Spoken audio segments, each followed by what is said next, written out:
What's up, YouTube? Have you wondered what's going on with Pro apps coming to the iPad? Well, that's what we're here to talk about today. Welcome back. My name is Ben Nielsen. I'm a media design educator and I do a lot of work on the iPad. And if you were following the announcement this week from Apple about the new iPads, you may have noticed a little something that got thrown in there at the end, which I think was arguably the most exciting part. And that is that new Pro apps would be coming to the iPad. This is something that we have been waiting for as long as there's been an iPad Pro at least, maybe even before that. Kind of this promise of being able to do really good creative work on the iPad has been borne out in some ways, and in some ways it hasn't been, right? And so I've done a whole video about what are the best creative apps on the iPad for different creative skills. You can go ahead and check that out.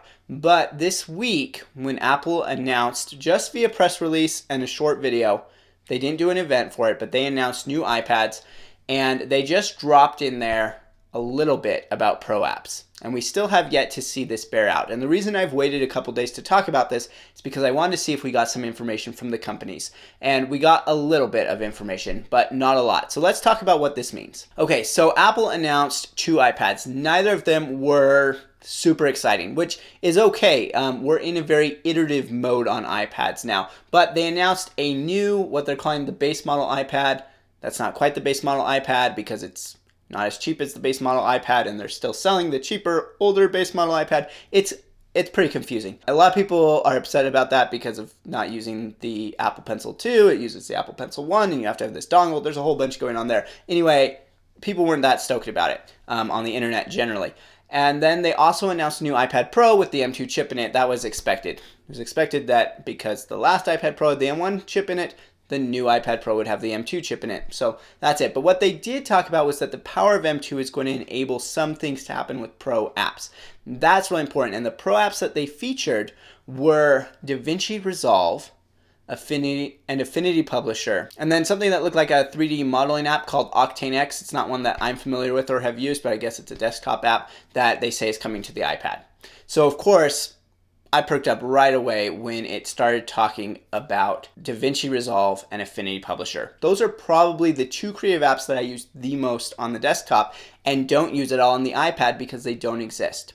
Now, on the one hand, Affinity Publisher, not really a surprise. We have known for literally years since Affinity Publisher came out that Affinity was working on a version of that for the iPad. We've seen it before. It's actually, I think, even been hinted in an Apple product announcement before, which makes me wonder if this is not a total guarantee. But that wasn't a big surprise. It's just good to have confirmation that it is coming and to see some more screen captures of it, to see it working in action, even though they were very brief and very short. But it's good to have that. We'll talk a little bit more about that later. But the big surprise was DaVinci Resolve. DaVinci Resolve, if you don't know, is the best video editor out there, in my opinion. It is free for most users, $300 if you need a studio license, if you're working on some major film on a team. And it just blows Premiere out of the water, and it's better than Final Cut. And so to hear that DaVinci Resolve was coming to the iPad was really, really exciting. This is something that I don't even think we really had a hint of before, but they said it was coming, and then it was like, well, what's Blackmagic going to say about this? And that's one of the reasons I waited a couple days, was to see what Blackmagic was going to say, what they were actually going to announce. So let me pull up here Blackmagic's announcement so I can reference it, because they did announce it just about a day later. They put out a press release about DaVinci Resolve coming to iPad. And there's some exciting stuff in here, and there's some stuff that's a little bit like, okay, will this be as exciting as we hope it will be? But it's big news to have a major platform bring a video editor to the iPad like this, because up until now, we have been almost entirely reliant on iMovie or LumaFusion for video editing. LumaFusion, a lot more professional than iMovie, but still not at that tier with DaVinci Resolve, Premiere Pro, and Final Cut Pro.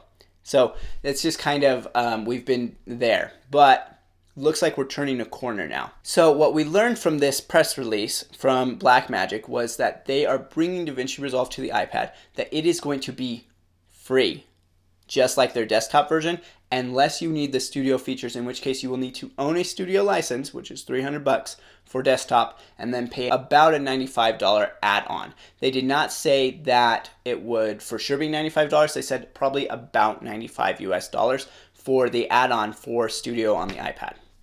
So again, very reasonable. Blackmagic gives away a ton of stuff for free, and then they charge very reasonable prices if they're charging for software. Now, they have very expensive hardware, which is where they make the bulk of their money, and that's why they can give away software for free. So big news, but the caveat here is that we're only getting part of DaVinci Resolve. We're getting the cut page and the color page. Now, arguably, the color page is the most important part of DaVinci Resolve. It is what the most people use it for, right? It is probably what it gets used on Hollywood movies the most for is coloring, because it has this tremendous color engine, and basically everything else has been built around that. So having color, really important. And of course, it's going to crush LumaFusion's color. It just is, for sure. LumaFusion's color has not been that great, although we did see some significant improvements in it in the last year. DaVinci Resolve is going to crush that for sure, and for free.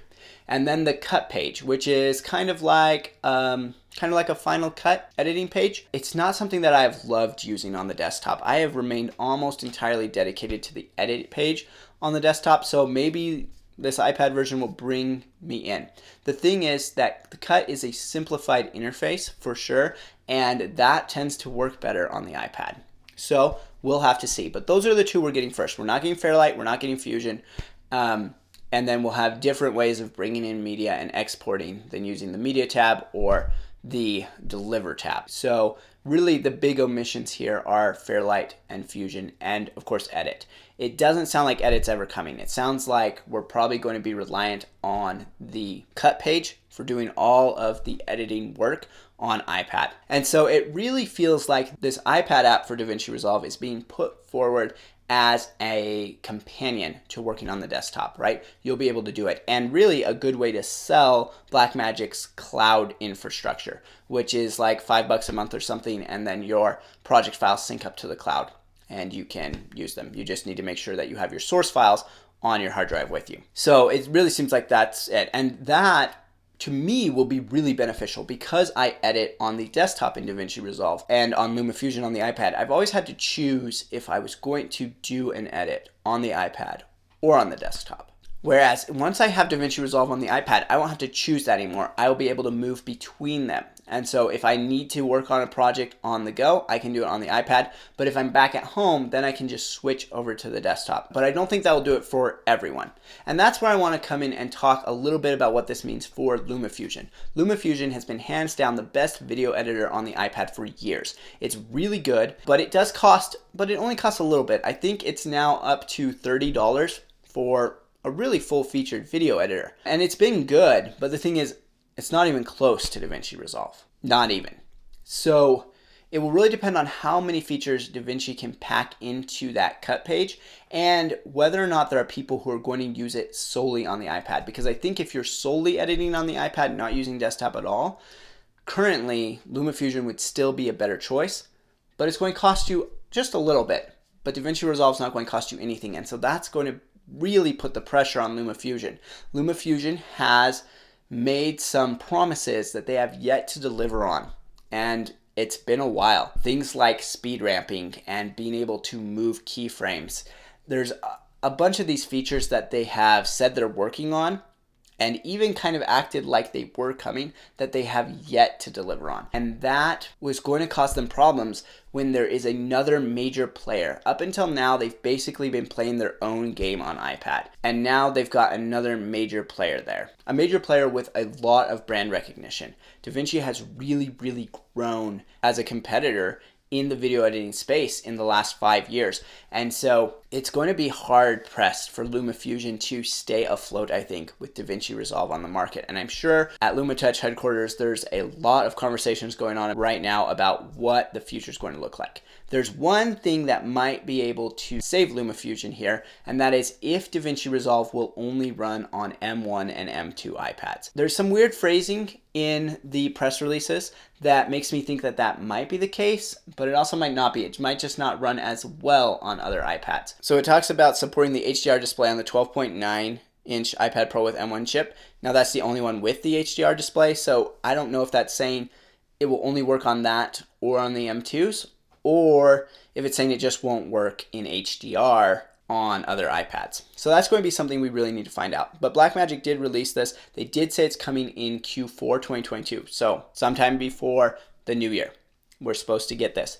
And then you can bet I'm going to be testing it and sharing that with you guys. So if it comes out only for M1 or M2 iPads, then there will still be a space for the other iPads if people want to edit videos on them to use LumaFusion. So that could still exist out there because it's probably not worth it to upgrade to a $1,000 plus machine for a free app. So needless to say, I'm very excited about DaVinci Resolve. It's an app that I absolutely love, and I'm very excited to test it on the iPad. I certainly hope that it will run on older iPads because my iPad Pro is still a 2018 because there just hasn't been a compelling reason to upgrade since then. Okay, let's jump forward and let's talk about Affinity Publisher. Now, we've known about Affinity Publisher coming to iPad for a long time. In fact, it's been really delayed. Very disappointing to me because, like I said, DaVinci Resolve and Affinity Publisher are my two most used creative apps, hands down. I work in them all the time. And so not having it on iPad has been kind of a pain for me. So we've been waiting for this for a long time. What does it mean? Well, Affinity has not said anything since the announcement that I could find. No press release, no update to the page on their website that talks about it, that has said coming soon for a long time. For a long time it said coming soon. So no update there. But there was a little hint in Apple's press release that I found interesting. Under the pictures where it's talking about more powerful desktop class apps, it tells which apps they're talking about. And it says DaVinci Resolve, Adobe Photoshop, which we know that Photoshop on iPad has been garbage, so I don't know if that means Adobe's planning a better version of Photoshop now. We'll see. And then Affinity Publisher to iPad. That is very strange wording. Affinity Publisher to iPad. And it makes me think that they are accidentally announcing version 2. They're basically saying, I think this is basically saying that Affinity Publisher version 1.11 or whatever we're on now is not coming to the iPad. It's going to be Affinity Publisher 2 that comes to the iPad because it says Affinity Publisher 2 iPad. None of the others say iPad after them, which is interesting. So I think that's the hint. The other ones that they mentioned are Octane X, which I think is some kind of 3D modeling, UMake, I'm not sure what that is, and more. So we'll just have to see what it is. Now, obviously, Procreate is a major player in the professional app space on iPad. That got mentioned in the video, but not in the press release, which is interesting. I'm sure we'll see great things from Procreate. So yeah, there's just a lot to unpack here and not a lot of solid details. We don't know when Affinity Publisher is coming. No hint yet, although it's been stated that it was coming this fall. So I would expect it in the next couple weeks, I'm hoping, right? By Thanksgiving would be nice, but they technically would have until mid-December before the fall runs out, and they have not been great at timeline releases. I think the initial timeline release for Affinity Publisher was actually 2020. Well, we know how 2020 went, so we won't hold that against them necessarily, but yeah, the releases have not necessarily been on schedule. So there's going to be a lot to see, but I do feel like this is hinting at it just being version 2 that will come to the iPad. So those are kind of my thoughts about DaVinci Resolve and Affinity Publisher. The other apps I don't have a lot to say about. I'm excited for anything new with Procreate. Procreate is just a killer app. It's so wonderful to work on, and it's really the example of what an iPad professional app should be, along with Affinity Photo and Affinity Designer. Those are the best examples of professional iPad apps. So go ahead, drop in the comments. Let me know what you think about these announcements. This is definitely the most exciting part of the Apple announcement for me. And let me know which apps you're excited to see. And remember, if you do want to learn how to use some of these professional apps on the iPad, including Affinity Photo, Affinity Publisher, LumaFusion, or Procreate, I have courses on all of those linked in the description to this video, as well as some of the desktop apps too. So go ahead and check those out.